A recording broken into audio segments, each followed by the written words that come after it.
All right, let's do one more chapter for today. But before I start, let me just give you a little background for those of you who don't know. The Freddy books, written by Walter Brooks, were actually spanned from 1927 to 1958. Mr. Brooks wrote 26 books. This one, Freddy the Politician, was published in 1939, so it's in the middle of the series. It's a lot to know before and after with these guys. A lot of adventures with Freddy and his friends. I just picked this one up randomly off of the shelf because it's about a politician.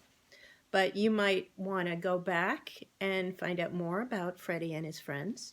They're all excellent books. Okay, let us start on chapter 4. Here's a little picture. I think we'll find out about who those folks are. Okay. On the other side of the stone wall that divided the orchard from the back pasture stood an old, gnarled apple tree. There was a hole in the trunk right by the ground, and in it lived a fox named John. John was one of the woods animals who had come down to live on the farm because they wanted to take part in the gay social life of the farm animals.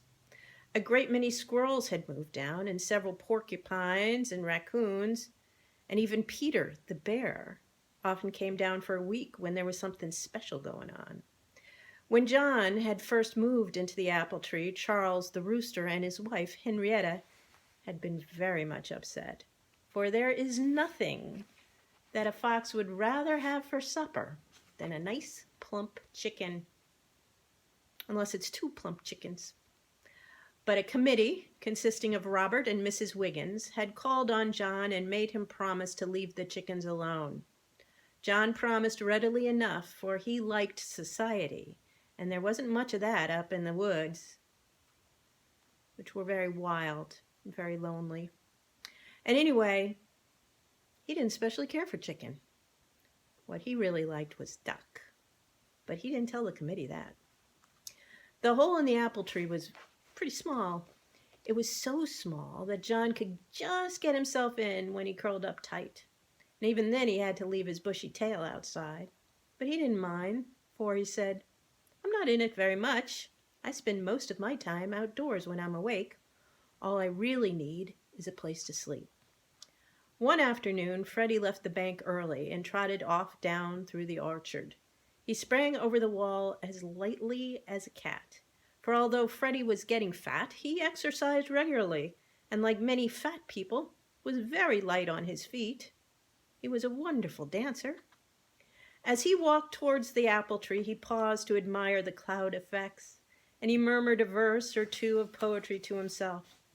Like most pigs, he was extremely artistic. He often felt that he might have been a great painter if he'd only had time to turn his hand to it. "Oh, a lovely bank of clouds," he said to himself as he moved on. And then he shook his head crossly. Now, why did I say bank? Good gracious, can't I get my mind off business for 1 second? When he came to the tree, he saw a reddish bushy tail sticking out of the hole, and he was about to knock when he noticed a small sign tied to the end of the tail. The sign said, "Out." "Oh dear," said Freddy. "Now I'll have to come back again in the evening."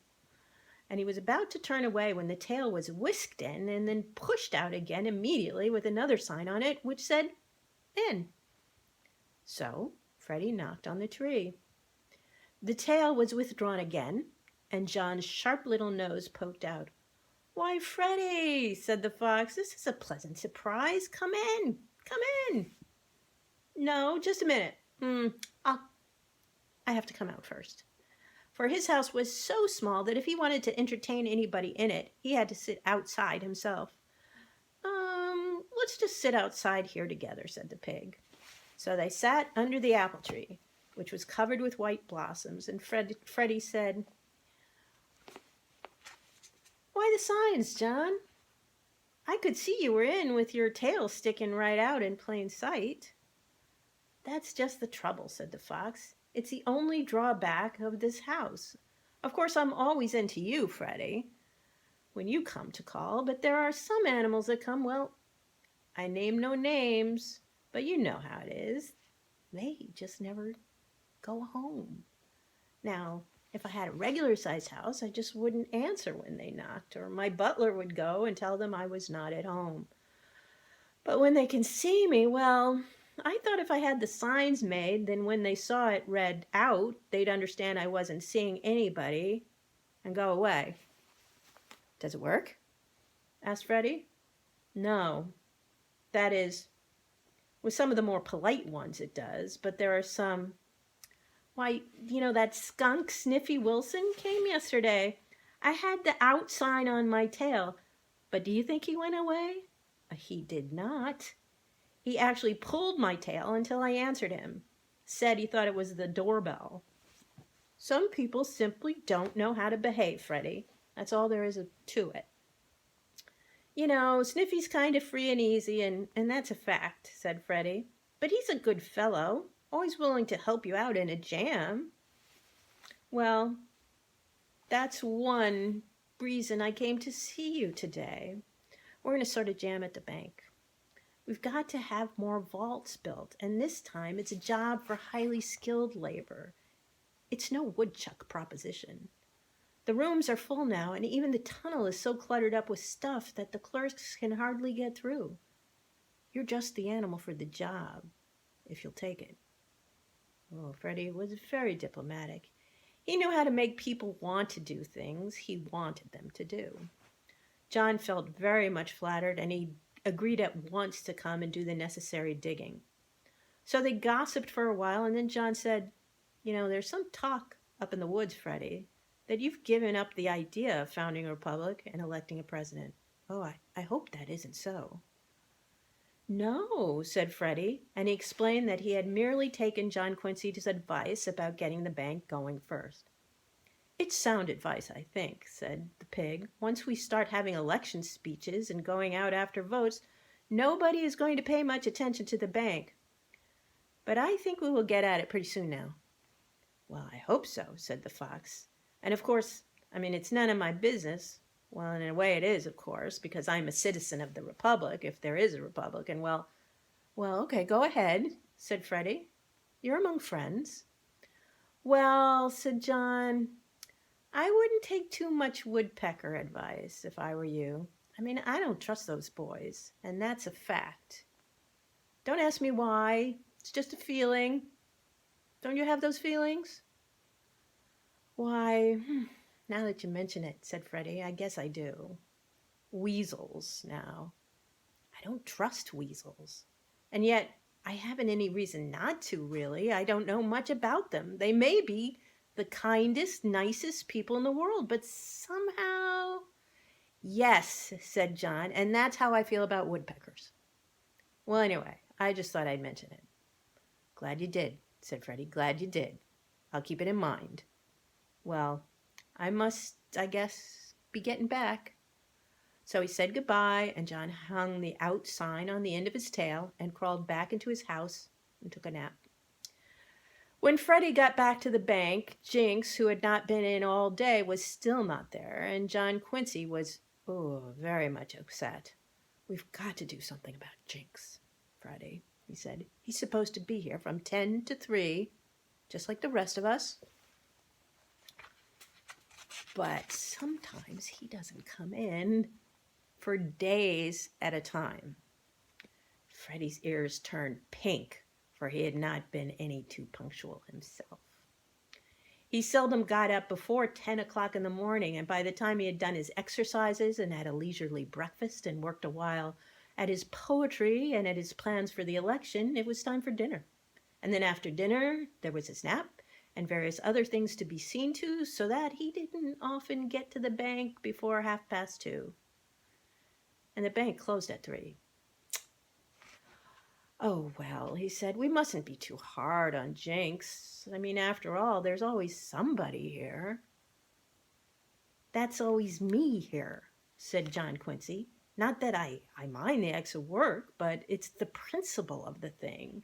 10 to 3, those are our hours, and we're all supposed to be here.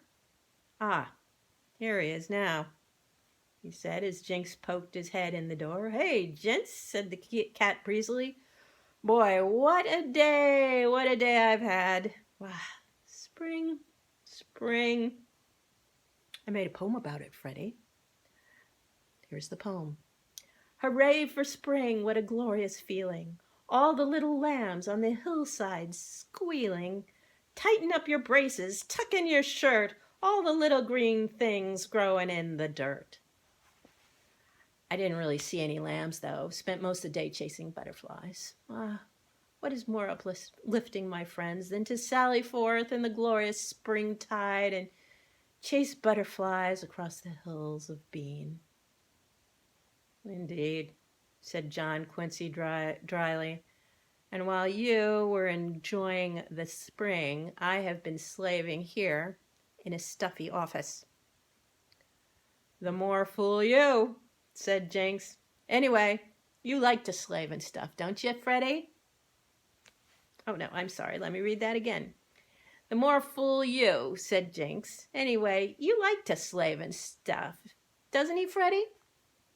Oh, leave me out of it, please, said Freddy nervously, for John Quincy was beginning to tap nervously on the counter with his beak, a sure sign, with a woodpecker, that there is going to be a row.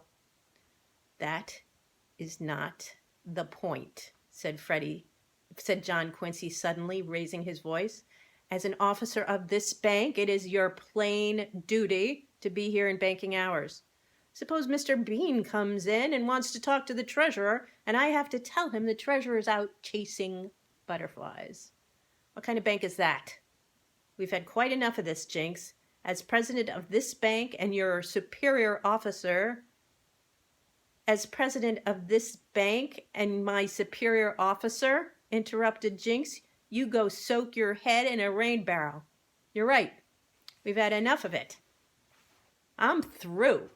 I started this bank to have some fun, not to be a woodpecker's slave. I quit. Do you hear? I resign. And with a swipe of his paw, he knocked John Quincy off the counter and leapt out the door. Oh, I'm sorry, JQ, said Freddy as the woodpecker picked himself up and smoothed down his feathers. But you asked for it. That's no way to handle Jinx. He's a good fellow, but there's only one way to handle animals like him, said John Quincy, and that's with a firm hand. I should say that Jinx was the one who used the firm hand, remarked the pig. However, now we're out a treasurer, and we'll have to have one. Who do you suggest? They talked for a time about possible candidates for the office of treasurer, but they might as well have saved their breath, for as soon as they found out, none of the animals on the farm wanted the job. Most of them, the dogs and the cows and Hank, the old white horse, had their regular jobs on the farm, so they could not possibly work at banking from 10 to 3. And the others were hardly fitted for such a responsible position. And indeed, the only one who really wanted to be treasurer was Charles the rooster. Charles was rather pompous and was much esteemed as a public speaker by everyone, that is, but his wife, Henrietta, and would in some ways have made a good bank treasurer. But his judgment wasn't very good, and that is a grave fault in either a rooster or a treasurer. So Freddy and John Quincy both said no. We've got to do something, though, said John Quincy. We can't do business without a treasurer. Now, I've been thinking it over, and if it's agreeable to you, I'll fly down to Washington over the weekend and have a talk with Father. I think perhaps I could persuade him to come up and take charge.